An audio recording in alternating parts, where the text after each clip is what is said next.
Jarðar 2-2 á móti Kanada. Byrjum bara á jákvæðu hliðunum, byrjum á plúsunum. Hvað að jákvæða við þennan leik? Klárlega endurkoma á landsliðsfyrirliðans. 2 frábær mörk og svona, við erum náttúrulega spila á móti Kanada á útivelli og það var alltaf að fara að verða mjög erfitt verkefni. Eru töluvert ofar en við í heimslistanum, þannig að 2-2 er svo sem ekkert til skammar en við erum með vonsvikna leikmenn inn í klefanum af því að henda frá sig kannski 2-0 forskoti og seinni hálfleikur kannski ekki alveg eins og við vildum hafa hann og voru vonbrigði en þannig að það er svona, mér líður sem við tapa leiknum. Það er svona þrýst okkur ansi neðarlega þarna í seinni hálfleik.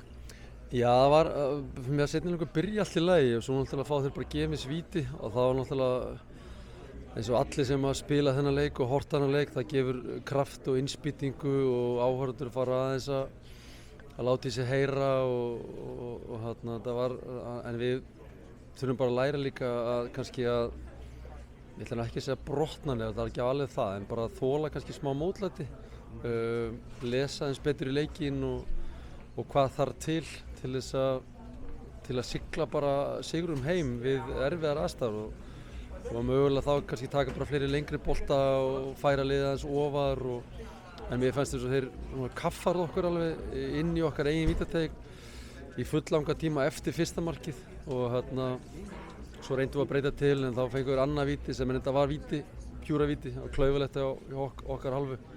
Þannig að það var svona, þetta var bara erfitt eftir fyrsta víti en fram að fyrsta vítinu þá svona voru að spila tiki-taka fótbolta, nei, voru við in control, mér fannst það.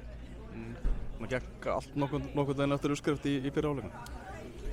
Já, þetta er, eins og tölum fyrir leikin, þetta er við leiðum sem var að spila á móti liði frá 1980, þetta er svo mikið kraftur í þeim og aðstæður eru perfekt fyrir svona lið, þar sem að mikill vindur í fyrri hálfleik og snjóaði smá og völlurinn ekki nægilega góður og þannig að það var svona second ball leikur og við erum ekki með sterkasta fysikal lið í heimi þannig að mér var strákandi að gera vel í fyrri hálfleik. Við vorum að reyna að vinna duels, mörki voru góð pressa hjá Orra í leita sem mistöngum í fyrra markinu og seinna markið var frábært mark, bæði hvernig við byggðum sóknina og unnu síðan vorum aggressífir í seinni boltana og Orri slúta bæði færin sér mjög vel.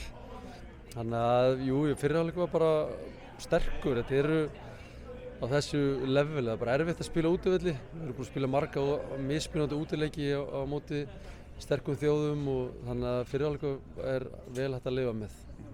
Eins og segir Orri sýndi það svo sannarlega að hans var saknað í undankeppni HM.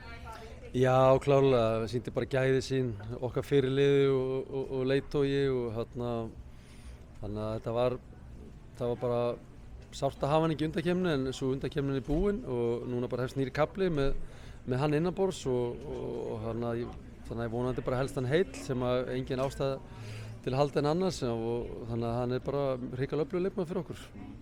Þú sem gamall sóknarmaður, þú var ánægður með seinna markið á honum, slútið það þar? Já, líka fyrra markið.